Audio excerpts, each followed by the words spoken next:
फटे हुए ग्लव्स के साथ स्टार्ट करने वाला हूं मैं। गाड़ी की आज फाड़ देने वाला हूं। पल्सर 180 कितना भागेगी गेस करके बताओ। पहला बात, आज मैं देखता हूं इसके टायर्स कितने काम करते हैं, ब्रेकिंग कितना काम करता है। ठीक है, चलो। और भाई मुझे एक शिकायत हमेशा है बजाज से कि जो कंसोल मीटर है वो उतना ज़्यादा विजिबल क्यों नहीं होता यार। वाह, ये रास्ता है 2.5 किलोमीटर का। अगर मैं मर गया तो थम्स अप का इमोजी डालना। 1 2 3। वाह,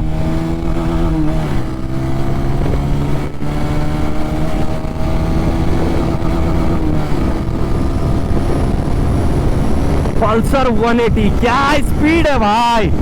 112 15। मजा आ गया भाई, मजा आ गया कसम से। 120 21 22 23 24। क्या जरूरत है एमटी लेने का भाई। 25। गर्दा स्पीड, गर्दा। 26 27 28 30 भाग जा, 30 भाग जा दोस्त। 29 30 हो जा प्लीज, प्लीज। हो जाएगा तू।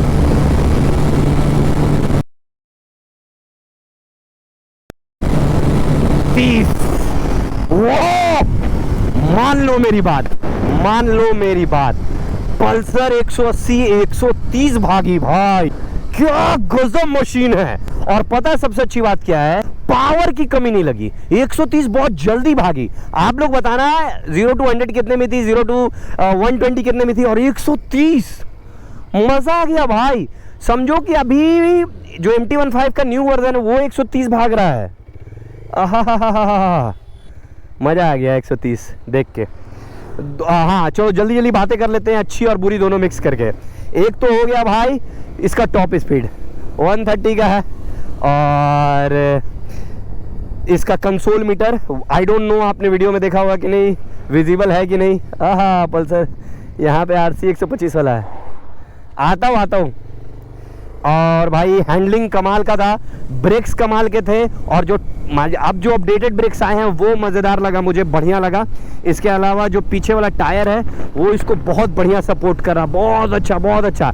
हिला नहीं, तिरमिराया नहीं। जैसे पल्सर 180 पहले वाला क्या होता था, ब्रेकिंग उतना ज़्यादा बढ़िया नहीं होती थी। ठीक है, अब वाली में ब्रेकिंग बहुत बढ़िया लाजवाब है। 2-4 चीज़ें मुझे लगी जो ऐसा लगा कि अब सुधार होना चाहिए था। देखो जैसे कि एक इसका क्लच 220 वाला क्लच डाल दिया इन्होंने, बहुत हार्ड है।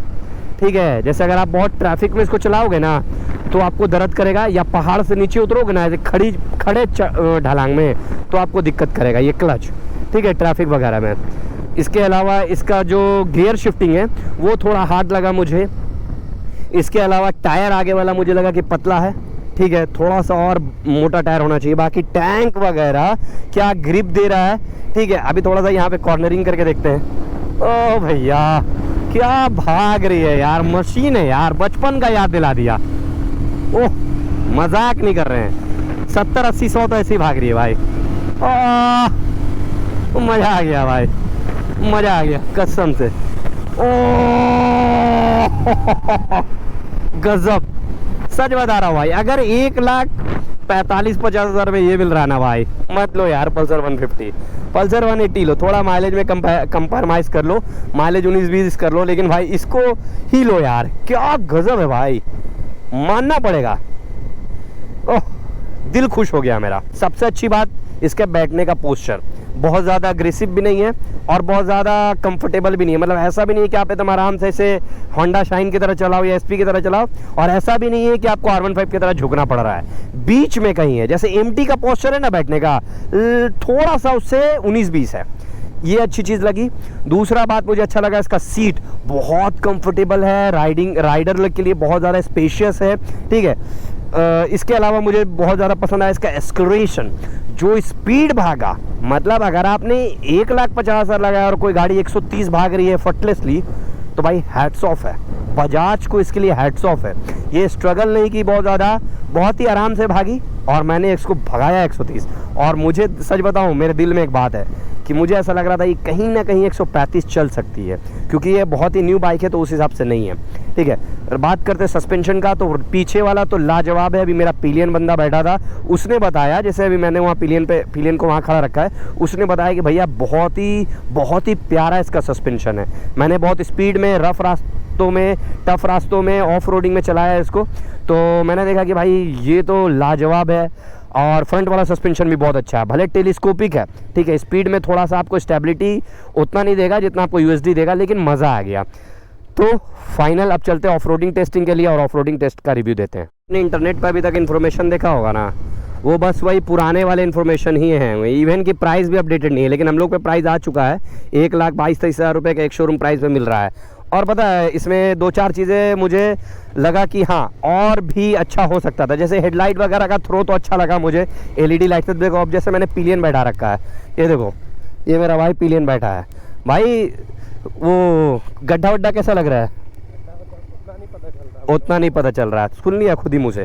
तो आपने ऑफ रोडिंग में भी इसका जो पीछे वाला सस्पेंशन है बहुत लाजवाब है, आगे वाला भी बढ़िया है, लेकिन उतना ज़्यादा मतलब बढ़िया नहीं है ना। यूएसडी होता तो ज़्यादा बेटर होता, बट इतना कम प्राइस में आप सब कुछ नहीं खोज सकते यार।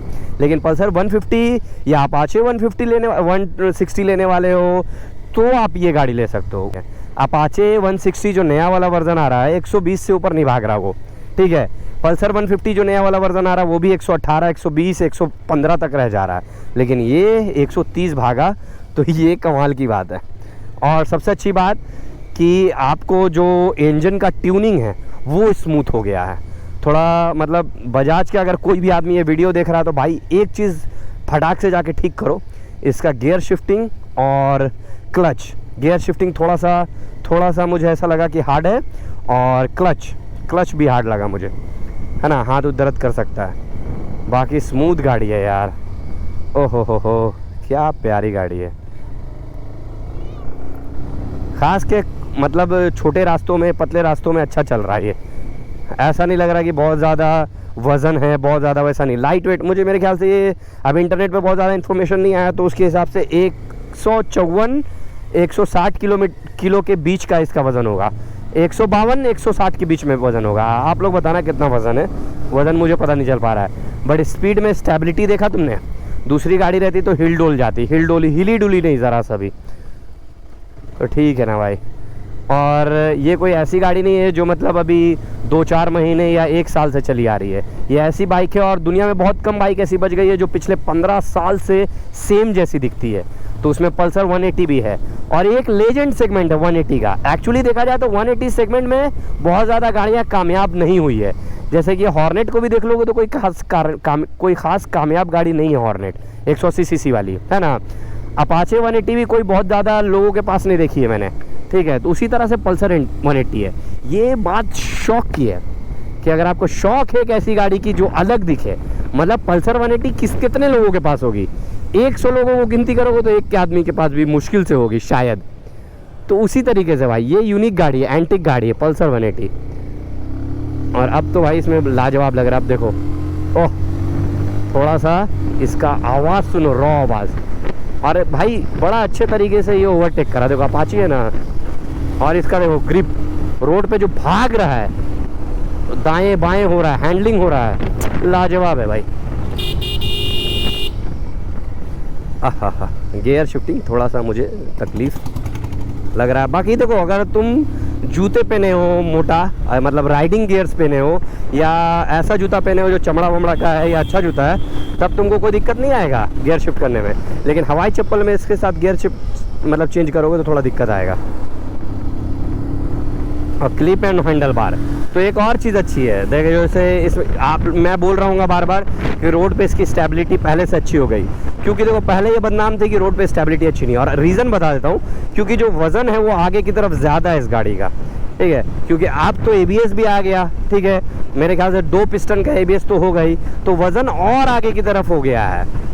तो आपको ऐसा लगेगा ना, जैसे आप गाड़ी चलाओगे तो आपको ऐसा लगेगा कि मैं गाड़ी रोक लूँगा फ्रंट ब्रेक से ही, ये अच्छा लगा। लेकिन पीछे वाला ब्रेक भी अच्छा साथ दे रहा है इसका।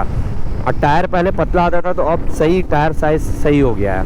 और इस प्राइस रेंज में कितनी गाड़ी है, 1,50,000 में आपको एक यूनिकॉर्न मिल जाएगी और एक आपको Honda SP 160 मिल जाएगी, जो कि इतना नहीं भागेगी, 110, 112, 115 मैक्सिमम भागेगी।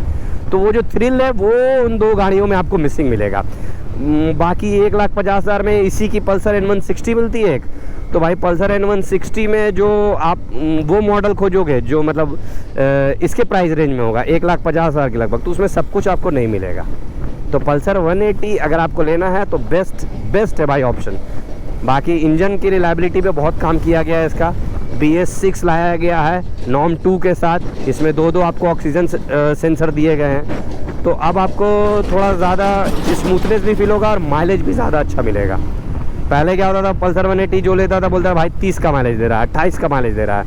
अब मुझे वो फील नहीं हुआ, मुझे ऐसा लगा कि हाँ 35 से 40 के बीच का माइलेज देगा। अब देखो जैसे ये रास्ता बहुत ख़राब है, लेकिन मैं इसमें कोई मतलब ऐसा नहीं है कि आप देखो हैंडल देखो मेरा, मैं ऐसा थोड़े ना कि हैंडल को काबू कर लूँगा। ये देखो बहुत ज़्यादा मूव करते हुए नहीं दिखेगा आपको, और ये पूरा रास्ता ख़राब है ऑफ रोडिंग, गौर से देखोगे तो रास्ता आपको ख़राब दिखेगा। मेरा दोस्त भी पीछे है और देख रहे हो कितना सफा सब भागे जा रहा है। और ये कौन सा मॉडल है भाई पल्सर का, बड़ा प्यारा मॉडल लग रहा है। क्या फ़ायदा पल्सर 180 लेने का जब 150 पे ही सब कुछ दुनिया घूम रही है। ठीक है गाइस, बाकी आप बताना रिव्यू कैसा लगा। मैंने तो बता दिया भाई कि जो कॉलेज गोअर्स हो, ठीक है, और आपको थोड़ा थ्रिल चाहिए, आप ऑफिस जाते हो थ्रिल चाहिए, नया नया राइडिंग स्टार्ट किया आपको थ्रिल चाहिए, भाई आँख बंद करके ले लो, ठीक है।